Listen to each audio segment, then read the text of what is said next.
Hello and welcome to Pluribus Unum's Fireside Chats. Not as good as yours, but hey, it's something. Now, as you notice, this episode is $2.99. We are one episode away from episode 300. Ooh, big event. I wonder what it could possibly be about. Well, I know what it's going to be about. It's you all who don't know what it's going to be about. If I feel like it, I might drop a hint about it or just flat out say what it is at the end of the episode, but I don't necessarily know if I am. Maybe I'll just leave it to be a surprise. Alright, with that out of the way, let's get right into the news. First comes an update from the Rochdale by-election. Remember the one I talked about last episode where I mentioned how George Galloway might actually have a chance to win this one? Well, it turns out Galloway has a very likely chance to win this one now because the entire campaign has essentially plummeted. First, I'm going to mention a small thing. Okay, so one small thing is that the Green Party candidate, Guy Otten, was removed from the ballot. Well, he's not removed from the ballot, but the Green Party has announced that they no longer support his candidacy. The reason being is that he apparently has a long history of making incredibly Islamophobic comments, especially revolving around the long-standing Israel-Palestine conflict, which is not really boding well, especially in a district that has a decent Muslim population. So he was essentially booted off the ballot. One interesting thing that I didn't get to mention, because I didn't know if it was a thing last episode or if this just happened, but apparently one of the candidates is actually a former Labour Party MP named Simon Danczuk, who, I think if I remember correctly, he started his campaign as, in the parliament, he announced that he was going to launch an investigation into people who were, trying to sex minors. Lo and behold, he ended up sexing minors, so he did not do so hot. But now he is running under the Reform UK ballot line. For those who don't know, the Reform UK ballot line is the former ballot line. It used to be called the Brexit Party, which was the party of Nigel Farage after he left UKIP. And it's interesting because apparently Danczuk was supportive of remaining in the EU. So basically just to show how Reform UK is literally such an empty vessel that its intended motive is literally being foregone in order to move forward is interesting. Okay, and the reason why this is a very big thing is that the Labour Party candidate, Azhar Ali, has been removed as the Labour Party candidate due to him making comments about the Israel-Palestine situation and some very sussy comments regardless. Basically blaming Jewish people for pushing their agenda in the Israel-Palestine situation. Something that's a little bit more yikesy than just saying oh, Israel is buying politicians or something like that. So, yeah, there's pretty much not else to say on this except I basically expect Galloway to win this one. There is technically a possibility I guess technically this guy distancing himself from Labour is going to be somewhat beneficial, but I don't know how well that's going to pan out regardless. So, yeah. Next story, jailed Putin opponent Alexi Navalny has died, the Russian media says. So, imprisoned Russian opposition politician Alexi Navalny has died, the Russian state news agency TASS reported Friday, citing the prison services of Yamalonets region, where he has been serving his sentence. The prison service repeatedly said that the cause of Navalny's death was still yet to be established. Alexei Navalny's spokesperson Kira Yarmus said in a Google Translate update with the Twitter social media platform, "We don't have any confirmation of this yet. Alexei's lawyers are now flying into Karp. As soon as we have information, we will report it." But yeah, very obviously Navalny has been... it's very obvious what has happened. Navalny's been murdered by Putin. But apparently there are some people who are trying to paint this in a... And it's very interesting that this happens right now. Because, literally just before, Tucker Carlson went to interview Putin, and he's essentially just admitted to being like a Russian stooge now, because he's like, he goes to Russia and he's like, wow, this is amazing. Wow, Russia's so good. Ignoring a lot of the literal problems that the United States has had by, like, basically like, wow, you see, Russia's pretty cool. Interesting. Interesting. And then ignoring all of the reasons why America is having certain issues. Basically, the thing that he was going off about was, like, low prices in Russia, because it's like, wow, in Russia, this is, like, this much. This currency, blah, blah, blah. It basically, like, stupid things to try and make Russia look better. It's very interesting that now he's like, okay, I'm going to kill Navalny now. But another thing that is interesting is that there are a lot of people who are trying to, like, paint this in a somewhat weird way. Like, there have been a couple of, like, what's her name? Fucking Claire Daly, who's one of, like, the Irish MPs in the EU, and Socialist MMA, that's his name.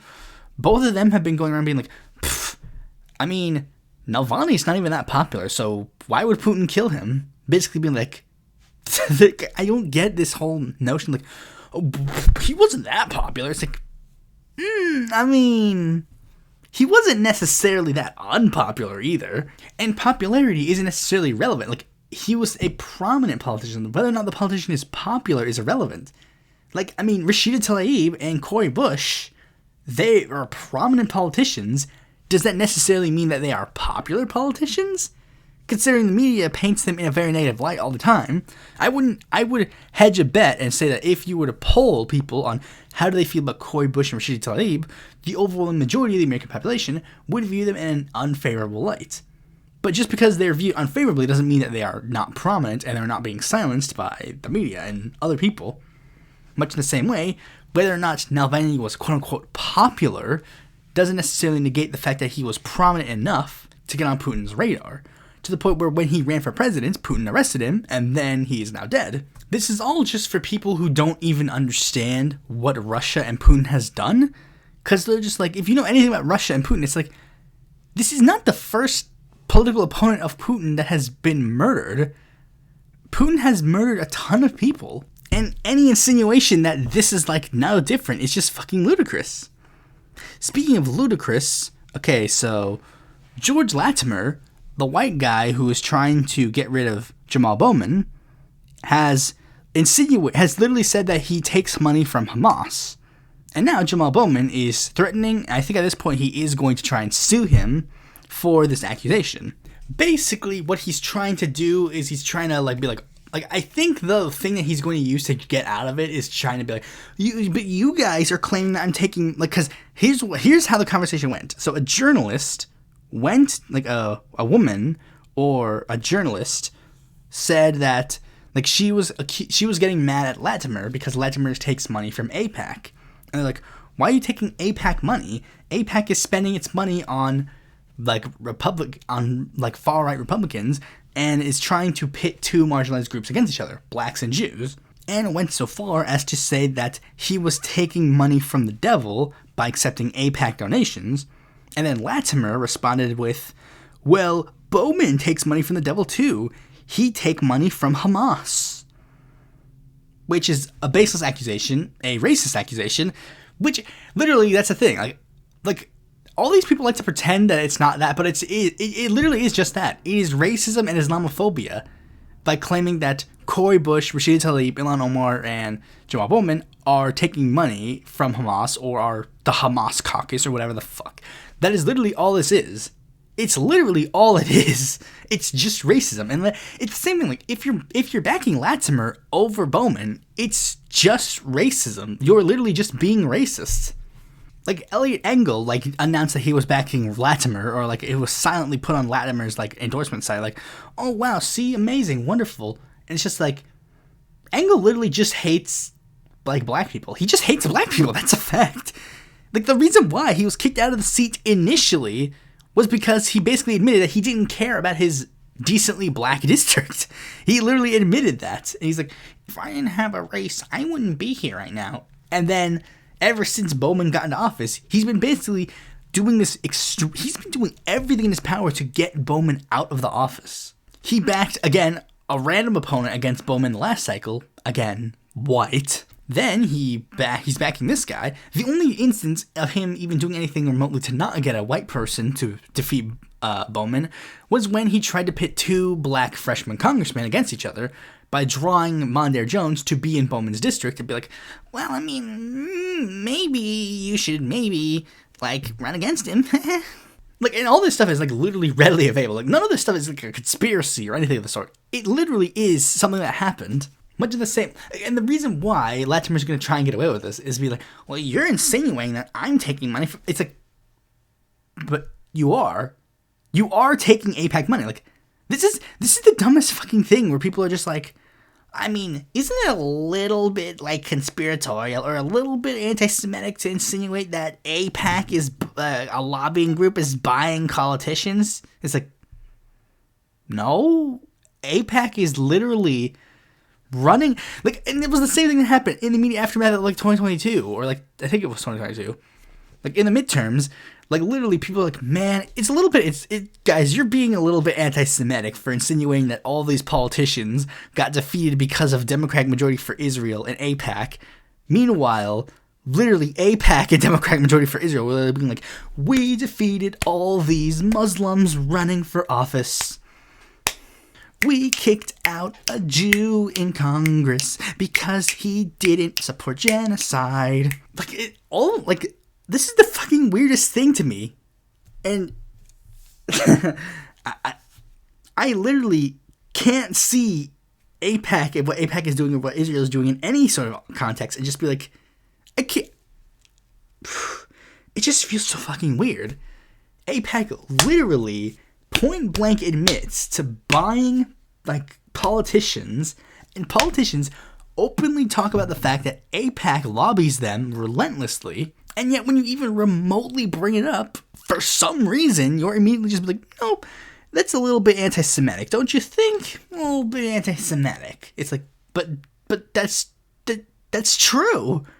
That's literally true. Now, if you say it in different ways, if you're like, oh, Jews are buying Congress, or if you're because and there's another thing, where some people even just shorthand it, not even intentionally, but they'll shorthand AIPAC to the Jewish lobby, so it's that is where you can get into oh, wait, hold on, that's a little bit weird.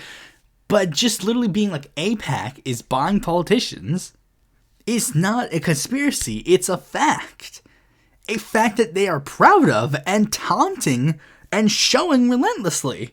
And the fact that they're just getting more blatant about it is just proof that they're doing a bad thing. Anyways, let's move on to the next story. The only reason I'm covering this one is because it's funny, and also it kind of shows a bit of a divide in the GOP once more, because the GOP is starting to divide a lot more, and it's a lot mores are getting interesting. Okay, so if you remember Montana, and if you remember, Montana was it's the Senate seat that is very heavily in play. John Tester's been squeaking by in his Senate seat for a while, and people are a little worried about what 2024 might hold for his seat. Especially considering one person who was contemplating running was a man by the name of Matt Rosendale. Former representative, current representative, he ran for Senate in the past. Basically, people were really interested to see, people really were this guy will probably play a decent role in the upcoming election. Especially considering he was very much in line with the Trump wing of the party. He basically had all the stars line up for him. He was in the Trump wing of the party. He was a prominent politician in the state already, and the polls did have him beating Tester. So there was worry, especially if he were the nominee. The people were okay, so he could actually have a chance to win. And he knew that he was top shit in that state, because he kept teasing the state relentlessly, being oh, well, maybe I should run for the Senate seat. I don't know. I don't want fucking Mitch McConnell choosing the Senate candidate in this race. But he never officially announced until February the 9th. And there was some hype around this guy's race intentions, especially considering one of the people who was endorsing his opponent was Marjorie Taylor Greene, who we'll get into why she's important to the story in a bit. And things seemed ready to go. People were worried about Rosendale, and especially considering he seemed to be very much focused on attacking the Republican elite as opposed to attacking Tester, because it seemed like he might actually try to run his campaign a little differently. But then, on February the 9th, before anything else could really happen, Donald Trump officially announced his endorsement of Tim Sheehy, not Rosendale. Very odd choice, considering Rosendale was, again, painting himself as going to be like the super pro-Trump candidate against the Republican elite. Then, sure enough, Donald Trump literally endorsed his opponent. So a mere 6 days after his announcement, Rosendale announced that he was withdrawing from the Senate seat. Like, he would no longer run for Senate, because he did not see a path forward with Trump endorsing Sheehy. Literally, he had a week-long Senate bid after all that hype. Literally, if he announced on Sunday, he would have dropped that on Saturday. That's how short his bid was. And there's some people who are legitimately trying to think, like, wait, why did this happen? Well, I think I know one reason why. I think honestly, there is truly one reason why Trump did this. Maybe two, but basically one. So the first half of the reason is probably that they called in a few favors. Like, the Republican establishment probably called in a few favors. Maybe there's a chance that he's like going to paint himself a bit more Trumpian in order to move forward in the race. But essentially, like, he did endorse Donald Trump in this election, so they're definitely trying to paint him as like, yeah, he is truly like at least Trump-ish. So they probably called in a favor from Trump to basically get him to endorse this guy. But why then? But like, Trump is super anti-establishment, which we know he isn't. But like, if Trump truly was like, at least to some degree, you would understand, like, maybe. But why wouldn't Trump endorse Rosendale? Rosendale seems to be like a Trump stan, more of a Trump stan than Sheehy ever was. So why didn't he do it? Well, that's because Trump couldn't trust him, and there's a reason why. Do you remember that whole drama over the speakership debacle where Matt Gaetz and a couple of prominent members of Congress were trying to be like, oh, you see, we're divided. We're like, we want to make a real conservative speaker and basically kick McCarthy out? Well, Rosendale was one of those few politicians, like those few members of the House, who basically never endorsed or voted for any of the like Republican establishment speaker choices. He voted against them every single time. Even after Donald Trump told him to do so. If you remember that debacle, Donald Trump literally at one point told his whole Stan army, hey, withdraw, don't do this. Like, we need to move forward and have an actual legislature. And the reason why I brought up Marjorie Taylor Greene, because there's a famous photo from that time period. You can look it up, Matt Rosendale, Marjorie Taylor Greene phone, where she literally has Donald Trump on the phone to try and pressure Rosendale to vote for the Republican candidate for speaker. And Rosendale is just openly refusing to hear him on the phone, which is what initially became an issue, because when Marjorie Taylor Greene endorsed Sheehy over Rosendale potentially running, many people were like, oh, see, this is proof that she is like part of the Republican establishment. But then it turns out like Trump endorsed Sheehy. So now it's weird. Like, Trump doesn't just want people who will support him like his policies. He doesn't want that. He wants people who will religiously follow him wherever he goes. Rosendale and Trump are basically identical political-wise. And yet, since Rosendale rebuked Lord Savior Donald Trump, he is no longer to be trusted. And I looked up something to see if my assumption is right. And yeah, there is an assumption that I think is there. Because remember one of the other members of Congress that was part of that debacle, Lauren Boebert? Yeah, her endorsement list does not include Trump, despite the fact that she's going to be in a very contentious primary. So there's a chance that he probably won't endorse her, because he's probably the only thing that can save her, like, obviously dying bid. But since she didn't buck the knee when he told her to, she can't be trusted. And this is where I'm going to get into the last story, which is a little bit interesting, and I guess I'll also use this time to make an official announcement, I guess, for something. Okay, so OurRevolution has announced that they're going to be backing Uncommitted against Joe Biden in Michigan. So, for those who don't know, there's been this massive push in Michigan to get a majority of people there to vote uncommitted in the Democratic primary in order to spread awareness and to spread disagreement over Biden's policy in Gaza. And OurRevolution has officially announced that they support this uncommitted bid. Again, to call out Joe Biden's, faults on Gaza. One thing I find interesting is that Bernie himself has stated that he does not support this effort. Actually, if I say it's surprising, I don't necessarily believe it's that surprising. Because Bernie just wants Biden to be the nominee so he can focus on defeating Donald Trump. That's a fact.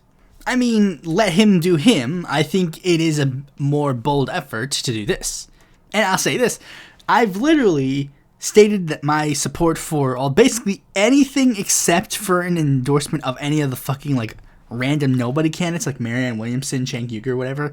And I guess I'll use this time to make an official announcement, even though this probably could have been easily assumed. But I'll just say this.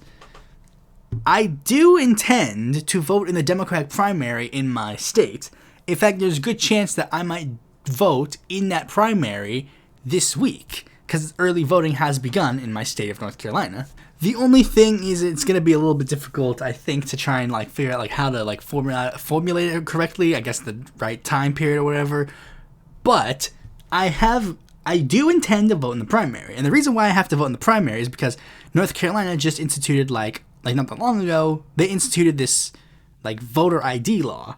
And basically, I'm just doing this to make sure that my voter ID works for when I have to vote in November. And to prep for it, I've already got a ballot ready, because for some reason what I do when I get a ballot now is when I find a ballot, I'll take a screenshot of the ballot that I get, and then I'll pre-fill in the ballot on a drawing app, and then save that, and then I basically use that to memorize which candidates that I support. Even though I probably could easily remember, it's just an easy visual guide for me. So, I have 10 races that I get to vote for, and really, most of them are kind of done deals. There are really only maybe one or two that might be I think really there's only two that are even remotely competitive for the Democratic primary. For the two extremely local races, I'm voting for the incumbent literally just because the other candidate, for the literally local race, the other candidate literally doesn't have any online presence whatsoever, so I don't really know anything about them. Then above them, it's a competitive race that I just want the advantage of incumbency to have, because there was this whole drama regarding that one. I don't want to get too in-depth on that. The the two competitive ones, I'm voting for the ones that actually have some sort of platform. One of them, one of the races is for treasurer, and he has a semi-platform, and the other candidate doesn't have a platform at all. Meanwhile, in the public instruction one, there's one candidate in the race that has this fucking huge detailed list of things that he wants to do. One of the things that he wanted to do was universal pre-K, so I'm oh, that's nice. Commissioner for insurance, I'm voting for the guy who says that he will cancel some medical debt, and I'm ooh, I need some of that. Then we get to the five big races: attorney general, lieutenant governor, governor, house, and primary president. So for the attorney general, I'm voting for the progressive candidate, and for governor, I'm also voting for the progressive candidates, even though both of them have no shot to win at all. Really, I just want to.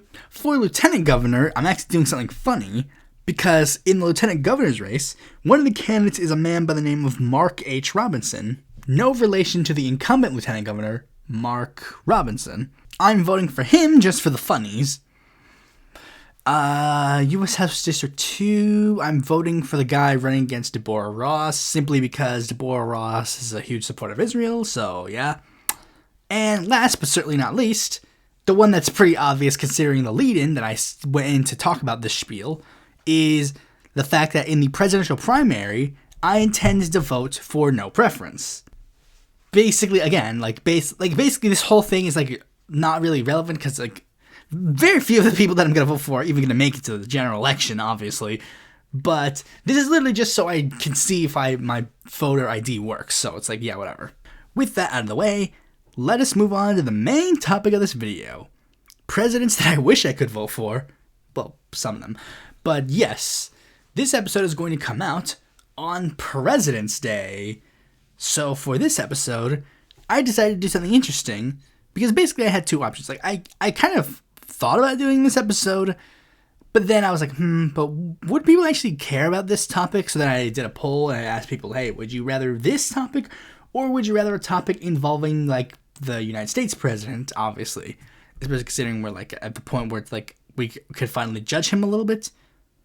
But, people wanted this instead, so it's okay. So yeah, this episode is going to be me counting the top 10 best presidents. But wait, I hear you ask, didn't you already do ranking of US presidents not that long ago? Well, I didn't say US presidents. We're counting down the top 10 best presidents in the world as of the recording and publishing of this episode. Recording being on the 17th of February and the release date being on the 19th of February. Because there's nothing in the rulebooks that says that President's Day has to be about remembering presidents just in the United States. It's just President's Day, not Presidents of the United States Day. And with that, let's go over some of them. Now, first, I guess I have to establish two of the ground rules that I made going into this list. First, only presidents. Yes, this is a president's list, not a world leader list. Nice stipulation I've got there. These are people whose official titles in their capacity as president of their nations. No PMs, no kings, obviously. Basically, again, literally, only people whose official title for their leadership is president. And now we also have current, but not too current. I'll be real, there was a slight chance that I might have included Bernardo Arevalo on the list, but the problem is, he has done literally nothing yet. So I can't judge him outside of anything except his platform. I don't know if he's going to accomplish his platform at all. In fact, he might literally do a complete 180 during his administration. I don't fucking know. But anyways, let's get into it. Number 10, we have President of Ukraine, Volodymyr Zelensky. I tried my best to avoid using Zelensky on the list. Not because I hate Zelensky.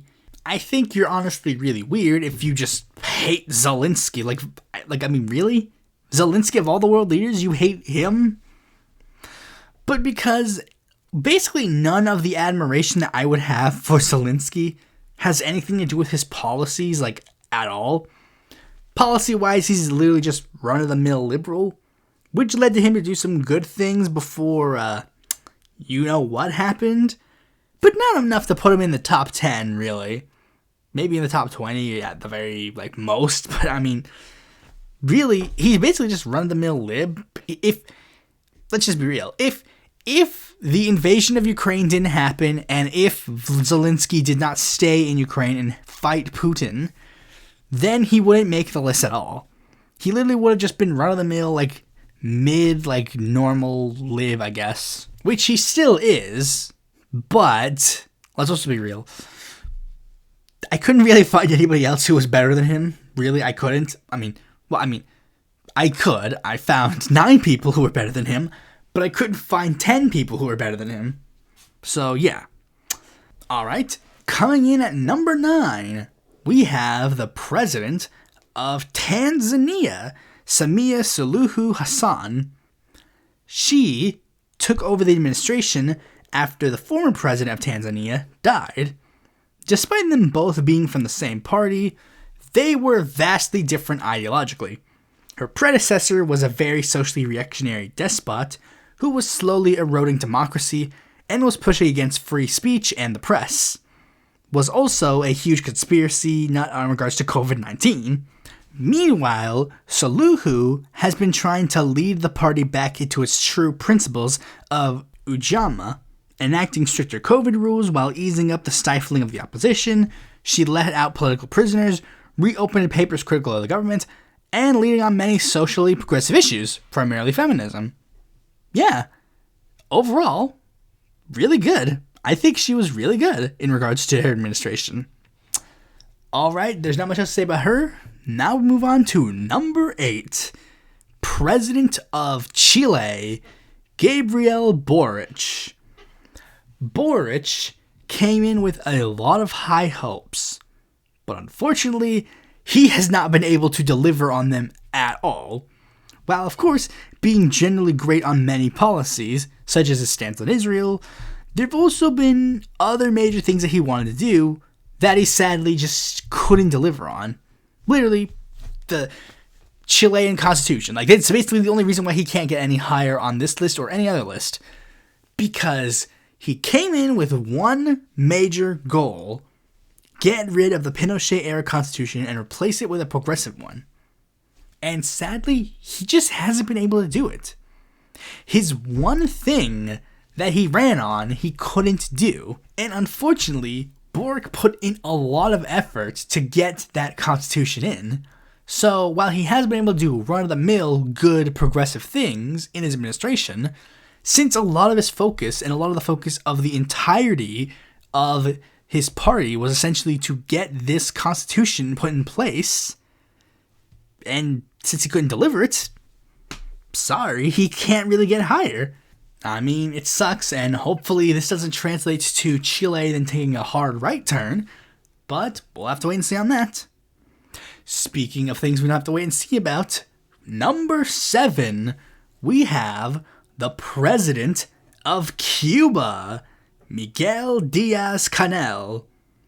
While yes, he is also technically the first secretary of the Cuban Communist Party, which is technically the official leadership position in Cuba, he is also the president of Cuba. Basically, there was this whole thing where it was like, okay, so those were two separate positions at the time, and then what ended up happening was when Fidel moved on, and then his brother Raul took over the position of general secretary, like first secretary of the Communist Party, Díaz-Canel took over the position of president of Cuba.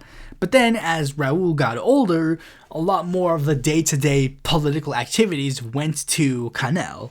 And then what ended up happening is they reformed the constitution to basically make the president an actual better position than the first secretary, making it a bit of a symbolic one as Raul got older. Then Raul retired, so then Miguel Díaz-Canel got both positions. So yeah, basically he was just the one running the show for a little bit. While Raul was probably still giving some form of like orders, like still having some form of push in the administration, Miguel Díaz-Canel was kind of the one running things for the most part. And sure enough, he has been doing a lot of decently good things in his administration. Díaz-Canel has led changes in regards to social progress in Cuba, legalizing gay marriage, same-sex adoption, surrogacy, etc. Also banning discrimination based on gender identity, and sexual orientation. I mean, yeah, really good. That's one of the big criticisms that Cuba has gotten from people who are like claiming to be, not even necessarily people who claim to be progressive, but people who hate progressives. Like people like, oh, you support Cuba, but Cuba hates gay people. And it's like, well, that's not a thing anymore. Miguel Díaz-Canel has officially changed that. Like, because remember, very early on in the Cuban Revolution, gay people were not treated too fondly. But then they kind of changed. They've been slowly changing and adapting their platform for years. And now it has officially changed to the point where, yes, gay marriage and gay rights are very prominent in Cuba. This was a change that was so bad that even the MAGA communists got involved, claiming that Miguel Díaz-Canel is a communist in name only. When fascists hate you, you know you're doing something right. Speaking of fascists hating you, number 6, we have President of South Africa, Cyril Ramaphosa. While Ramaphosa is definitely not on the level as, say, Nelson Mandela, he is still leagues above basically every other world president. Standing up for Palestinians, handles COVID like a goddamn champ, and there are even some things that even some people might go, oh, that's a little bit weird, a little bit sussy baka, that he has even done some interesting things on. The biggest thing that might be considered sussy baka is his relationship with Vladimir Putin. But the thing is, Cyril Ramaphosa has actually been doing really interesting things to try and pressure Putin. Like, due to the fact that him and Putin have teamed up with BRICS, he's used his influence to try and change some policies that Putin has done. Basically, one of the big things is Ukraine officially taking a, no stance on Ukraine. He has also tried to pressure Putin via the BRICS program to get him to pull out of Ukraine and try to negotiate a ceasefire. Which, I mean, yeah, pretty admirable if that actually worked. I mean, granted, it's clearly not working at the moment, but maybe give Cyril some push. Maybe he'll be able to do it.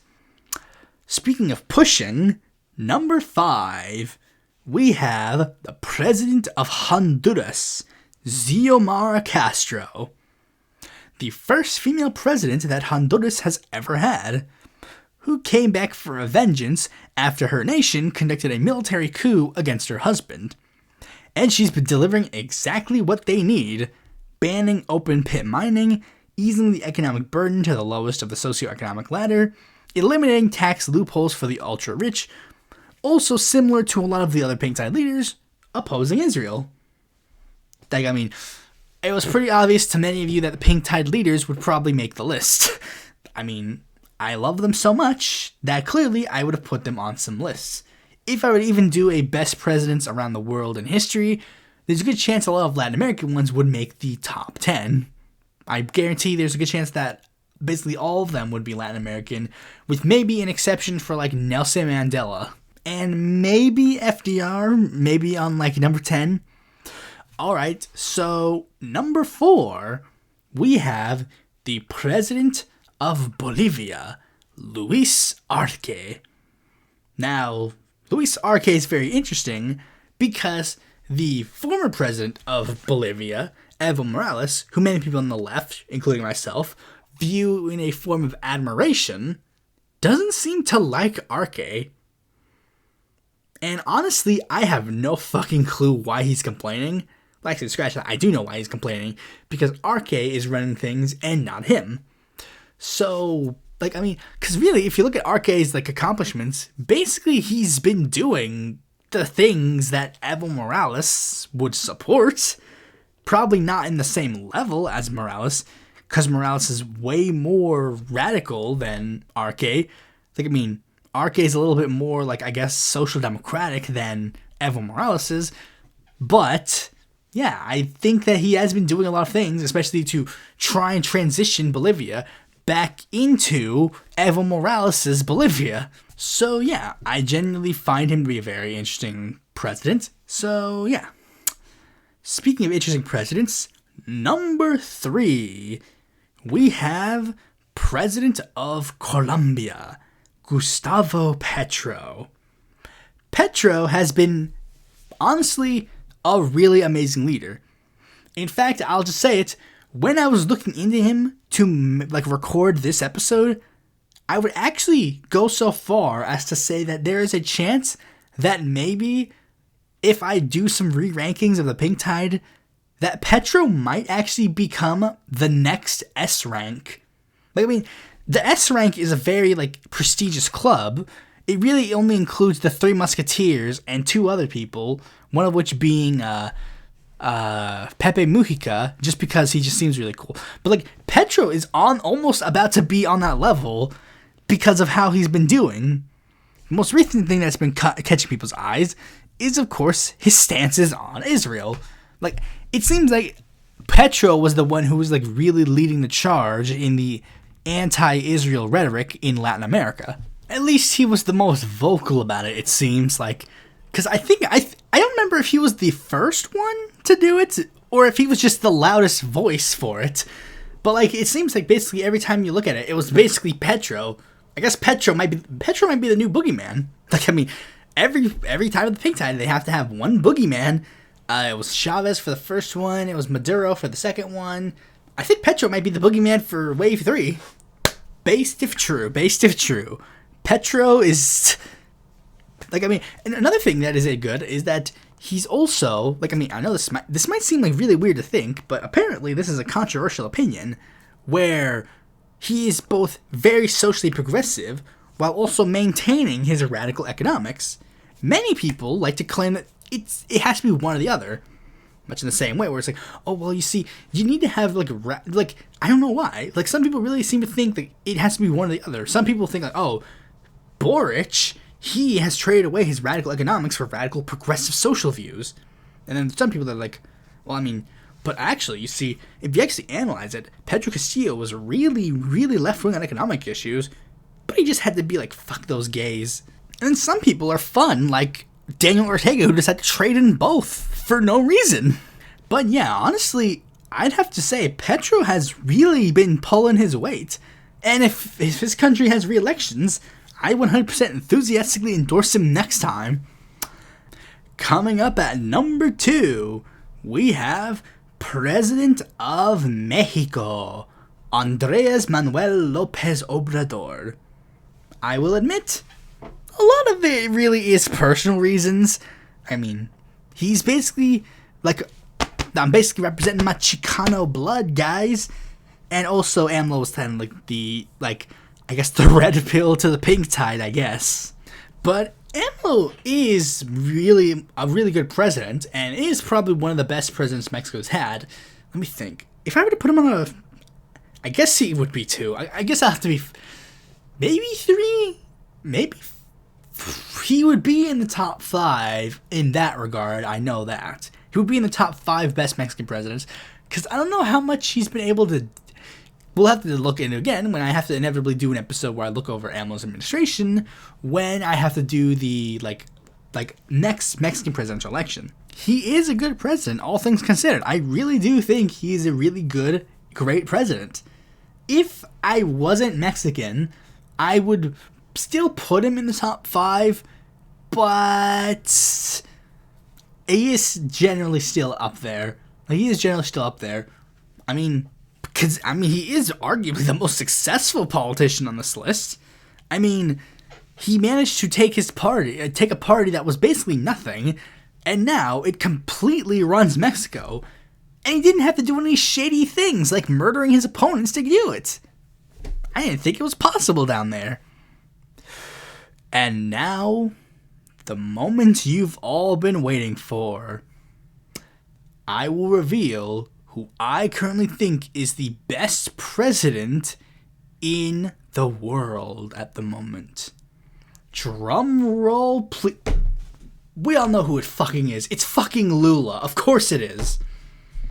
Lula is at an unfair advantage. He's the only one of these people who has an entire fucking administration that I could also analyze. It's an unfair advantage to Lula, in the same way where AMLO gets an unfair advantage. Obviously, Lula just automatically wins. There is no ifs, ands, or buts on that. So I guess if we were to be fair and remove Lula for his past administration and look at AMLO objectively, I guess technically number 1 would be Petro. But no, it's Lula. It's just automatically Lula. I'm sorry. It just is. It just is. That's just how the world works. It's like how AMLO gets to be in the S rank of the pink tide, even though people are like, wait, wouldn't it make more sense for him to be in like A or something? It's like, I didn't make the rules. Yes, I did. But who cares? Like, I honestly don't even have to fucking explain this to people who actually pay attention to Brazilian politics. But yeah, I guess it's really hard to say. He's been able to do, for the things I can say about the current administration, he isn't chicken shit on fucking holding the far right accountable for their actions. When Brazil gets to do a coup, they fucking take those people and throw them in jail to the point where people isn't it a bit weird? Like, I don't fucking understand these people. Like, Man, these old people are going to jail in Brazil. Lula's a fascist dictator. It's like, what was this woman doing on January 8th? It's like, and they, yeah, holding fascists accountable is best. I guess since that's it for the list, I guess I'll finally reveal what episode 300 is going to be. You may remember a hint that I dropped where I posted a poll where I said, which one should I include a podcast or not? It was an out of context thing where I said podcast or no or something like that. And the reason being, episode 300 is going to be the video where I decide to rank every single Pluribus Unum video minus podcasts. Since you said no podcasts, I'm not going to include podcasts. That would make the video a hell of a long anyway, so yeah. It's a good thing that you didn't choose podcasts. I did contemplate adding at least enough podcasts to make it an even 300 videos, but that would still be too many. So maybe if you guys want, I'll include some podcasts if you want. I guess you can let me know in the comments if that's what you want. I can include some podcasts. I guess I would include the best podcasts in my series. So yeah, that's pretty much all I gotta say on this topic. Thanks for watching this video. Be sure to like, comment, share, subscribe, and click the bell to be notified if a future video man comes out. And if you're interested in more content from me, you can go to my website, follow me on Twitter, join my Discord, or consider supporting me on Patreon.